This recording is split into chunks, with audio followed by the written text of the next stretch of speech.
नमस्कार, मैं हूं जर्नलिस्ट राजन। दोस्तों, अनुराग यादव के केस में आज एक बड़ी कार्रवाई हुई है। जी हां, तहसीलदार कोर्ट में जो पूरा मामला चल रहा है लालता के उस बंजर में बनाए हुए मकान को लेकर के, उसमें आज एक बड़ी कार्रवाई हुई है। और ये कार्रवाई तब हुई है जब अनुराग यादव के पिता की अर्जी पर प्राइवेट अधिवक्ता भी जो है उनको उपलब्ध करा दिया गया। यानी सरकारी वकील तो ये केस लड़ ही रहे थे, लेकिन अब इसमें प्राइवेट अधिवक्ता भी जो है वो आ गए हैं। और इसमें सत्यवीर सिंह जो लगातार कैमरे पे इस पक्ष में बयान भी देते रहे कि अनुराग के परिवार को मैं इंसाफ दिलाऊंगा, वो और गुलाब यादव सभी अधिवक्ता जो है आज मौजूद थे। तस्वीरें भी आप देखेंगे, सत्यवीर सिंह जो अधिवक्ता हैं और गुलाब यादव जो है वो अनुराग के पिता के साथ तहसीलदार कोर्ट के बाहर आपको चलते हुए नजर आएंगे। और लोग उनको बता रहे हैं कि किस तरह से इस पूरे मामले में जो है कार्रवाई करवानी है और लालता के उस साम्राज्य को गिराना है, उसे ढहाना है। और जब आज सुबह से अनुराग के पिता पहुंचे हुए थे और मायूस थे, उन्हें ये लग रहा था कि आज एक बार फिर से उन्हें तारीख लेकर के ही लौटना पड़ेगा और कोई जिरा नहीं होगी। लेकिन शाम को 4:30 बजे के करीब उनकी फाइल लगती है और जब उनकी फाइल लगती है तो उसके बाद तकरीबन आधे घंटे तक जमकर तहसीलदार कोर्ट में बहस होती है। जी हाँ, जमकर तहसीलदार के कोर्ट में बहस होती है और तहसीलदार सबसे पहले लालता की पत्नी इंद्रावती से सवाल जवाब करते हैं। इंद्रावती से स्पष्टीकरण मांगा जाता है, जिसमें कई सवालों के जवाब में इंद्रावती जो है ये बताती है कि उसे नहीं मालूम, उसे नहीं पता। उसके बाद जब इनके वकील जो अनुराग के पिता की तरफ से जो वकील लगाएंगे सत्यवीर सिंह और गुलाब यादव, ये लोग जब जिरा करना शुरू करते हैं तो लालता के वकील की बोलती जो है वो बंद हो जाती है और जम करके जिरा होता है, जिसमें लालता का वकील एक बार फिर से समय मांगता है कि मुझे एक बार फिर से समय दिया जाए, कुछ साक्ष्य मुझे प्रस्तुत करने हैं। जिस पे जो वकील रहते हैं सत्यवीर सिंह और गुलाब यादव, ये लोग जम करके उनसे जो है सवाल जवाब करते हैं कि इसके पहले भी आपको एक बार समय सीमा दी जा चुकी है, आपने उस समय जो है साक्ष्य क्यों इकट्ठा नहीं किया। बार बार ये साक्ष्य की बात करके आप जो है तारीख पे तारीख डलवा रहे हैं और मामले को खिंचवा रहे हैं, जबकि सरकारी ज़मीन है और इस पे जो है जल्दी से जल्दी आदेश होना चाहिए। बंजर ज़मीन है और इसे जो है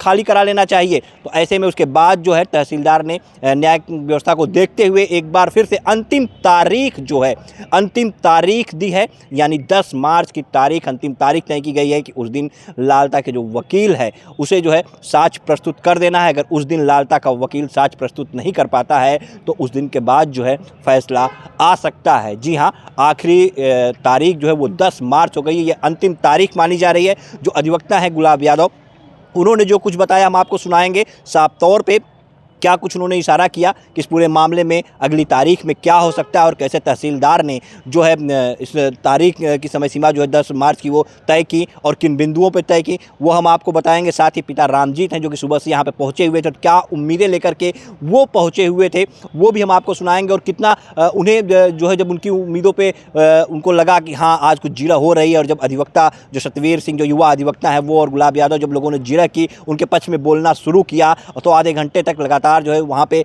देखने वाले जो है वो सन्न रह गए कि हाँ आज जो है तहसीलदार कोर्ट में पहली बार अनुराग के केस में जम करके जिरा हो रही है। न सिर्फ कोर्ट परिसर में बल्कि कोर्ट के बाहर भी लोगों की भीड़ इकट्ठा रही और लोग इस पूरे मंजर को देखते रहे कि आज क्या कुछ हो सकता है, क्या इस जिरा के बाद आज आदेश आ जाएगा। लेकिन तारीख पड़ जाती है तो ऐसे में पिता ने क्या कुछ कहा, पिता को क्या कुछ लग रहा है कि अब क्या फैसला उन्हें अगली तारीख पे मिल जाएगा, कितनी उम्मीदें हैं वो भी हम आपको सुनाएंगे। साथ ही ग्राम प्रधान जो यहाँ पे पहुँचे हुए थे और सुबह तारीख देखने के लिए उन्होंने क्या कुछ कहा वो भी हम आपको सुनाते हैं। सबसे पहले सुनिए क्या कुछ कहा अधिवक्ता गुलाब यादव ने। इसमें हमारी तरफ से जिरा समाप्त किया गया। अच्छा, ठीक है। जो लालता की पत्नी आई थी उनका बयान था, बयान के बाद जो है उनका जिरा लिया जा रहा था जो कंटिन्यू था। आज उनकी जिरा समाप्त की गई और उधर के वकील ने यह कहा कि एक साक्ष्य और वो प्रस्तुत करेंगे, ठीक ना, पेश करेंगे। उसके लिए कोर्ट ने उनको 10 तारीख डेट दिया हुआ है। 10 तारीख डेट पर वो अपना साक्ष्य एक और देंगे। इसके बाद फाइल जो है आदेश में जाएगी। कुछ सवाल आपने पूछे उसके जवाब मिले आपको? हाँ, हमने जो सवाल किया है जिरा में उन्होंने उसका जो जवाब दिया वहाँ पर वह जो है राइट है, लिखा गया है। जो आपत्ति अब तक लगाया गया था लालता की तरफ से, उसका क्या हुआ? लालता की तरफ जो आपत्ति लगाई गई उसी आपत्ति पर तो उनका बयान जिरा चल रहा है। ठीक। जी भैया, जिरा हुई है और उस पर डेट पड़ गई है और मैं धन्यवाद देता हूं तहसीलदार साहब को जो इतने टाइम तक बैठ के और मुकदमा देखने के बाद ही उठे हैं, और सरकारी वकील साहब भी हैं और हमारे अधिवक्ता हैं, सबको धन्यवाद देना चाहूँगा। और आज सुनवाई हुई है, उन्होंने कहा मैं एक मौका और चाहता हूँ तो उनको मौका दिया गया है। जी, कौन सी तारीख? जो जिरा पर जो प्रश्न पूछ रहे थे लालता की पत्नी से, तो क्या उन्होंने उसका जवाब दिया या नहीं दिया? भैया मैं देखता हूँ तो दिमाग ख़राब हो जाता है। मैं भाग के यहाँ चला आया, बैठा था मैं। अच्छा, उनको देखना पसंद नहीं करता उनको मैं। जी, मैं वहाँ से भाग के चला आया, आप लोग भी तो थे, मैं तो यहाँ आके बैठ गया। तो देखने के बाद बीपी बढ़ जाता है। आज कब से आप आए हुए थे कोर्ट और कब जो है कितने आपको फाइल घंटे लगी? के बाद सुनवाई हुई? जी, हम 11 बजे से कोर्ट आ गए थे। 5 घंटे बाद। जी, कितने देर बाद फिर फाइल लगी, कितने बजे अब फाइल अभी जस्ट लगी है और तब से इंतज़ार ही कर रहे थे हम लोग कि आज सुनवाई होगी। तो सुनवाई हुई है, एक मौका और उन्होंने मांगा है तो एक मौका दिया गया है। न्याय की उम्मीद अब दिख रही है, अब लग रहा है कि बुलडोजर चलेगा।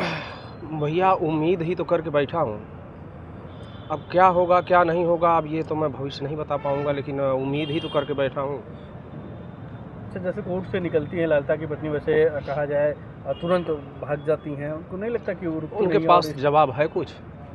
क्या बोलेंगे? उनके पास है जवाब? उन्होंने जो कृत्य किया है उसका जवाब उनके पास है कुछ? बोलेंगी क्या बात करेंगी? अबोध सा बच्चा मार दिया जिन्होंने, वो बात करेगा मीडिया के सामने? क्या जवाब देंगी? एक भी सवाल का जवाब नहीं दे पाएंगे लोग। आज भैया हम लगभग 10 बजे यहाँ आ गए थे। तो ये जान लीजिए कि सुबह से यहीं तहसील के सामने हमारी गाड़ी भी खड़ी है, हम भी यहीं उपस्थित थे। अभी लगभग 15-20 मिनट पहले हमारी फाइल देखी गई, लगभग 4:45 बजे, और एक डेट और मिल गया है 10 तारीख को। उसमें वो जो लालता की औरत भी आई थी, वहाँ उनका जो भी जिरह हुआ, और फिर एक और तहसीलदार साहब बोले कि एक और इन्हें डेट दिया जाएगा, और इनके वकील या लालता का औरत कह रहे हैं कि हम साक्ष्य देंगे। इसी कारण जो है एक डेट और मिला है उन्हें 10 तारीख को। तो वहाँ वकील साहब से बात भी किए उनसे, तहसीलदार साहब से। तो तहसीलदार साहब कहें कि एक डेट दिया जाता है, अगर कोई साक्ष्य नहीं दे पाएंगे तो इसमें जो आगे कार्रवाई की जाएगी। क्योंकि वहाँ पे काफ़ी बहस हुई, हमारे भी वकील साहब थे और उनके लालता के भी वकील थे, काफ़ी 15-20 मिनट बहस चली। तो उसमें यही डिसीजन लिए तहसीलदार साहब कि 10 तारीख को तारीख दिए हैं। अभी कोई और साक्ष्य, अगर कोई साक्ष्य देने के लिए कहे हैं, अब क्या साक्ष्य देंगे ये तो उनके वकील जान सकते हैं और लालता वो जान सकती हैं। किन बिंदुओं को लेकर आज जिरा हुआ था, आप थे कोर्ट में? जैसे भैया वो जो कहे थे कि हम 30 साल से उस घर में आए हैं दुल्हन बन के, तो लेकिन हम एक चीज़ कहेंगे, उनके जो बेटे हैं, उनके जो लड़के हैं, वो लगभग 35 साल 36 साल उम्र हो गई है उनकी उम्र 35-36 साल हो गई है। और वो कह रही थी कि 30 साल हुआ हमें उस घर में उतरने। अभी वो घर हमारे सामने बना है, उसका हमारे सामने नींव पड़ा है, और उनका कहना है, अभी देखिए आप लोगों के चैनल पे दुनिया देख रही है कि अभी वो छत नहीं ढलाया है, ना तो उस पर काई लगी है। अगर 10 साल पुराना घर हो जाता है तो बारिश अगर 10 बारिश खा जाती है तो उस पर काई बैठ जाती है, लेकिन उस पर अभी काई तक नहीं पड़ी है, अभी सब नया ईंटा है। और उसमें बता रहे हैं कि 30 साल पहले घर बना है, मकान बना है, और अभी हम कह रहे हैं हमारे सामने बना है, ज़्यादा से ज़्यादा 4 साल पहले बना है, उसी का जिरह था। अब उसमें जिरह में अब 10 तारीख को जो करेंगे तहसीलदार साहब निर्णय लेंगे, और क्या साक्ष्य देंगे और क्या साक्ष्य जुटाएंगे उसमें सरकारी ज़मीन में। अब वही लालता की औरत बता सकती हैं, उनके वकील बता सकते हैं। अच्छा,